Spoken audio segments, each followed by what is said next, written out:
Mesdames, Messieurs, bonsoir et bienvenue dans NCTV Actu. Voici l'image du jour, celle d'Alain Juppé au milieu des coutumiers wallisiens à Païta. C'est l'une des étapes de sa visite officielle dans le pays.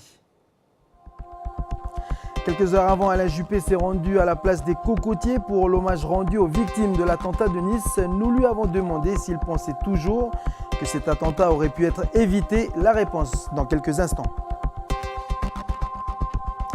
Notre feuilleton Vanuatu, ce soir, nous verrons comment un établissement scolaire a pu se reconstruire après le passage du cyclone Pam. Vous le verrez, la solidarité calédonienne a porté ses fruits. Et enfin, à Poneriouin, quand les enfants plantent l'igname, la cultivent et la cuisinent, ça donne lieu à une dégustation des bougnats au service du destin commun. Alain Juppé est donc en campagne pour la candidature à la présidentielle 2007 au pays. On le rappelle, une primaire doit avoir lieu à droite pour désigner celui qui représentera les Républicains. Alors dans ce contexte, toutes les voix sont bonnes à prendre et c'est chez la communauté wallisienne qu'il est allé les chercher à la mi-journée. Falaï Wedro.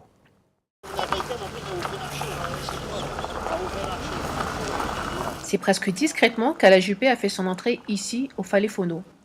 Coutume wallisienne et foutonienne oblige, on lui offre d'abord des kahoa, colliers artisanaux en guise de bienvenue. Sur place, un comité d'accueil composé de personnalités politiques, d'élus municipaux de Païta, mais surtout de chefs coutumiers wallisiens et foutoniens de Nouvelle-Calédonie.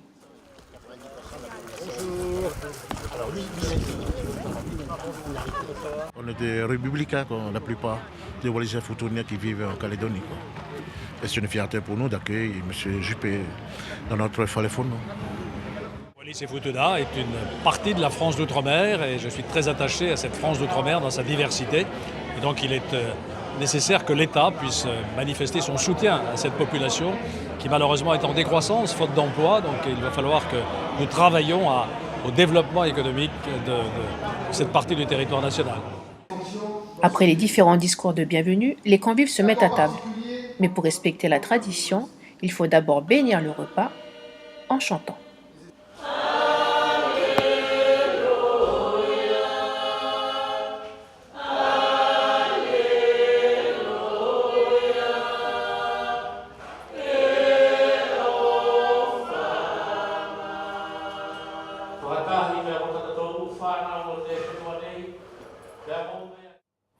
Alors pourquoi les candidats à la primaire de la droite dépensent-ils tant d'énergie et tant d'argent pour venir en Outre-mer? La question est posée par le Huffington Post. Le quotidien rappelle que sur les 238 000 adhérents que compte le parti Les Républicains, 8,4% sont situés en Outre-mer, c'est presque 1 sur 10. On comprend donc l'importance de ce genre de visite à l'approche de la primaire. On rappelle que les électeurs de droite sont nombreux au pays. Lors de la dernière présidentielle, 63% des électeurs avaient voté pour Nicolas Sarkozy. Alain Juppé s'est rendu à la place des Cocotiers aujourd'hui pour rendre hommage aux victimes des attentats de Nice. Une minute de silence a été observée après les discours officiels. Un livre d'or a été mis à disposition des Calédoniens pour laisser des messages de soutien. Ce livre sera envoyé à la mairie de Nice. Souvenez-vous de ses propos. Au lendemain de l'attentat, Alain Juppé a déclaré, je cite, « Si tous les moyens avaient été pris, l'attentat de Nice n'aurait pas eu lieu. » Alors, est-ce qu'il maintient ses propos? Nous l'avons interrogé. Je vous propose de l'écouter. Aujourd'hui, tout le monde est bien conscient qu'il faut tirer les leçons de ce qui s'est passé pour garantir aux Français une meilleure sécurité. Voilà. Ce matin, ce n'est pas de polémique qu'il s'agit, c'est d'unité, de recueillement. Je suis très frappé, très ému par ce symbole de voir la population de Nouméa s'unir à la population de Nice. Je crois que c'est un beau symbole d'unité nationale. Concerne la visite d'Alain Juppé, la visite officielle du moins pour cette première journée. On quitte Nouméa, direction Koné.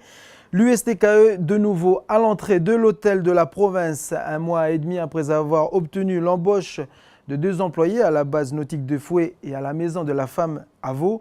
Le syndicat constate qu'aucune démarche n'a été menée. Milkatoua. Lors de leur dernière rencontre, l'USTKE et la province Nord s'étaient accordés sur le sort de 2 employés de la base nautique de Fouet. Ces 2 camarades-là, c'est 2 éducateurs spécialisés dans le domaine qui ont été faire formation pour faire rappeler formation en France. Ils sont revenus avec un diplôme d'état d'éducation et qu'ils étaient en CDD. Donc les 2 camarades n'ont pas été reconduits. D'où la raison du mécontentement aujourd'hui de la section STKE pour dénoncer aussi ce mépris-là. On va dire ce mépris parce que malgré cet accord-là, l'application elle est dure à se mettre en place. Pour le premier éducateur, un simple courrier lui a été adressé par rapport à la rupture de cet accord. Il stipule entre autres un comportement pas conforme d'un agent du service public, une réticence à la mise en œuvre d'instructions données par son responsable hiérarchique, une consommation de boissons alcoolisées durant les heures de travail sur le site de la base de Foué et une attitude irrespectueuse envers son supérieur hiérarchique. Ces accusations sont remises en question car certaines procédures n'ont pas été suivies. Ces accusations ne sont pas fondées parce qu'il n'y a pas eu de test d'alcoolémie. Et deuxièmement, la personne concernée n'était pas là pour se défendre par rapport à ces accusations. Pour l'autre éducateur, l'accord qui prévoyait un avis de poste vacant est dépourvu d'un détail primordial. En effet, cet accord n'émet pas de date précise concernant la parution du poste vacant. La province Nord devrait prochainement s'exprimer sur ces 2 cas et l'USTKE compte bien rester sur place jusqu'à satisfaction. Retour à Nouméa et plus précisément dans le quartier de la Rivière-Salée. Aujourd'hui, le début du chantier Néobus a été officiellement lancé. Le futur bus reliera la baie de la Moselle au Médipôle de Dimbéa. Au total, c'est 24 stations qui seront réparties sur 13,3 km. Elle desservira le centre-ville de Nouméa, la vallée du Tyr, Moravel, Rivière-Salée, Koutiot, les Érudits et le Médipôle. Le coût total du projet est estimé à 20 milliards de nos francs. Le lancement de la première ligne est prévu pour 2019. Et on poursuit avec notre feuilleton de la semaine consacré au Vanuatu. Direction le lycée catholique francophone de Montmartre. Il avait été pratiquement rasé, je vous le disais en titre, par le cyclone Pam. Depuis, tous les bâtiments de ce collège et lycée sont en travaux. Et aujourd'hui, on dirait que c'est bientôt fini grâce notamment à la générosité calédonienne. On retrouve nos envoyés spéciaux sur place, Camille Monnier et Cédric Thiers.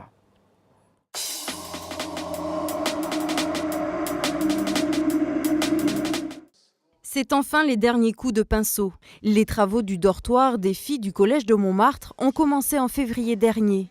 Ici, toute la toiture avait été arrachée et tout ce qui était à l'intérieur avait été endommagé.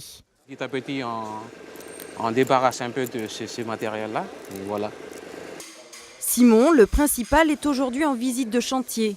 Il vient s'assurer que les travaux seront finis à temps.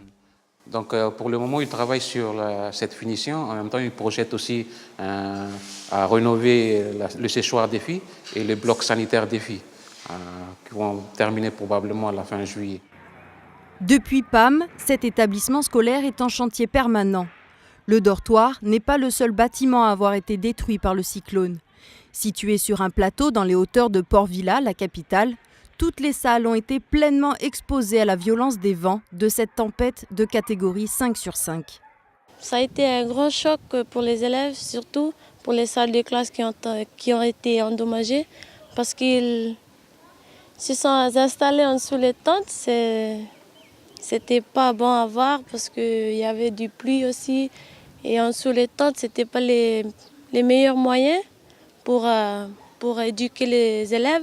Si les élèves ont tenu le coup comme ils le pouvaient, leurs professeurs, eux, ont dû pendant les grandes vacances de Noël endosser le bleu de travail.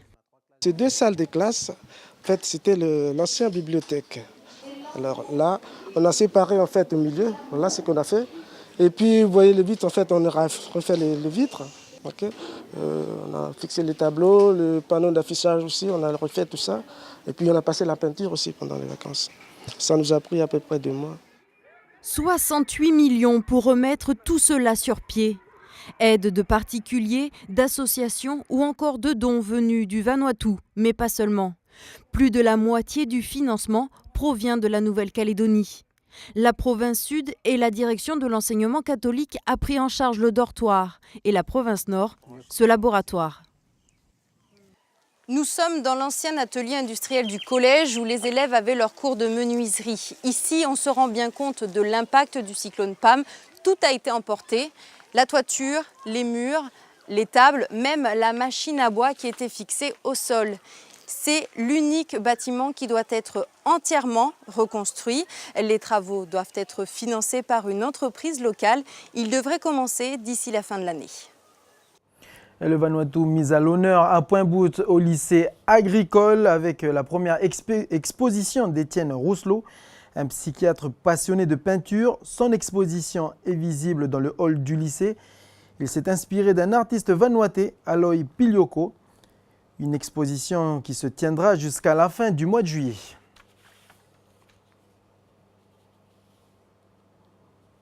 On poursuit avec cette belle initiative. Dans une école de Poneriwen, des élèves d'une classe de CM2 ont invité leurs parents pour déguster un bougna.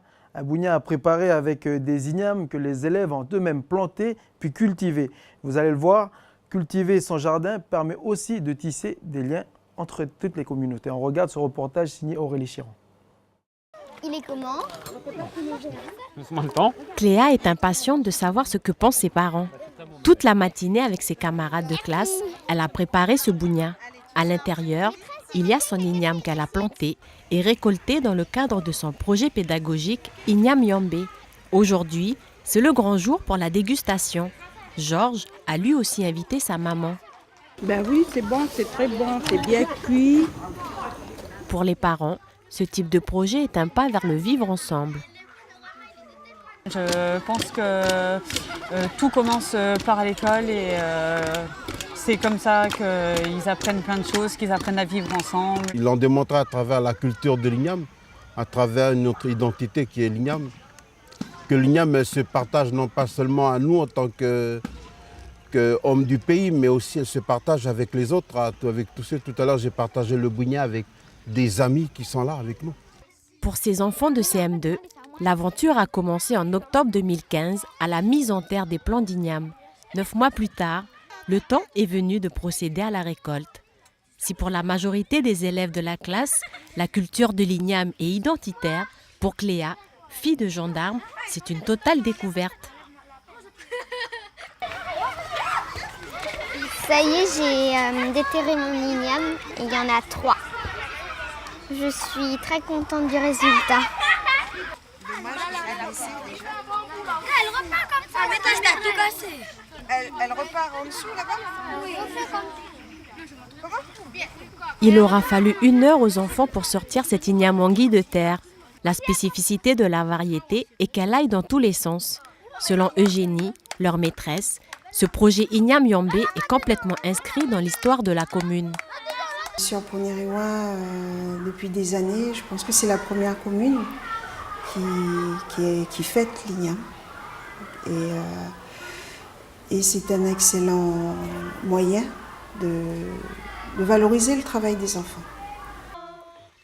Parce que l'igname se célèbre, les enfants ont créé un spectacle alliant conte, chant et danse traditionnelle. Au travers ce pilou, ils relatent le voyage de cet Ignam Yombe du nord aux îles Loyauté. Et justement, cette danse du pilou, donc un spectacle qui sera présenté demain à la fête de la commune de Poneriwen. Ce sont les habitants de la tribu de Tchamba qui ont eu le privilège de découvrir la danse en avant-première. Voici les extraits signés Aurélie Chiron.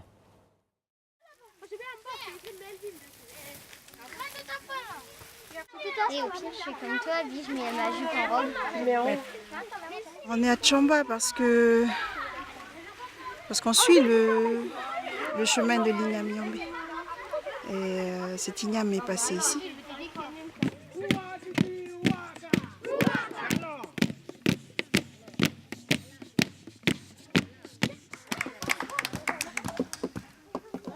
C'est avec beaucoup d'humilité que je me tiens devant vous, car je n'ai pas le droit de me tenir à cette place.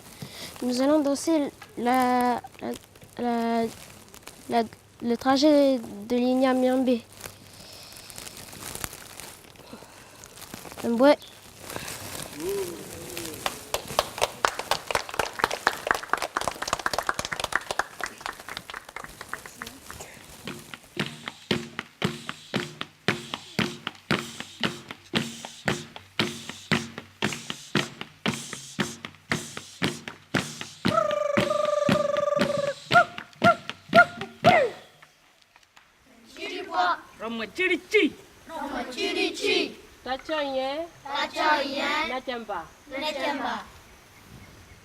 L'igname Yambé ne veut plus voir le même paysage. Il se lève et il prend la route. Il descend, il arrive dans la région Païti. Il rentre à Tchamba. À Tchamba, il se casse la jambe. Sa jambe, le morceau de jambe pousse et donne une igname chef. Mais il ne veut pas rester, il continue sa route.